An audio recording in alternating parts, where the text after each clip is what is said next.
రాసి పెట్టుకోండి. జనవరి 12 నుండి ఈ రాష్ట్రాల వారికి జరిగేది ఇదే. మరి ఆ రాష్ట్రాల వారు ఎవరు, ఆ వివరాలు ఏమిటో పూర్తిగా తెలుసుకునే ముందు మీరు ఏమైనా సమస్యలతో బాధపడుతుంటే వాటి పరిష్కారం కోసం మీరు స్క్రీన్ మీద కనిపిస్తున్న మా గురువు గారి నెంబర్కి కాల్ చేసి మీ సమస్యలకి తగిన పరిష్కారం పొందండి. ఖచ్చితంగా మీ సమస్య పరిష్కారం అవుతుంది.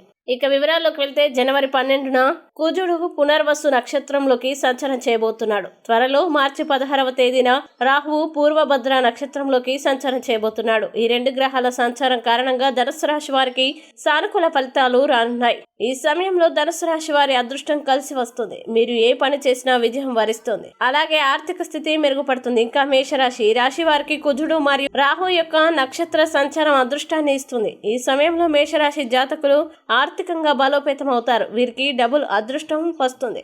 ఏ పని చేసినా విజయలక్ష్మి వెన్నంటే ఉంటుంది. మేషరాశి వారికి రాహువు కుజుడు కారణంగా సంపద పెరుగుతుంది. ఉద్యోగాలు చేసే వారికి పేరు ప్రతిష్టలు వస్తాయి. అలాగే వృశ్చిక రాశి వారికి కుజుడు మరియు రాహువు యొక్క నక్షత్ర సంచారం శుభ ఫలితాలను ఇస్తుంది. ఈ సమయంలో వృశ్చిక రాశి వారికి ఆర్థిక పరిస్థితి మెరుగుపడుతుంది. వర్తక వ్యాపారాలు చేసే వారికి కలిసి వస్తుంది.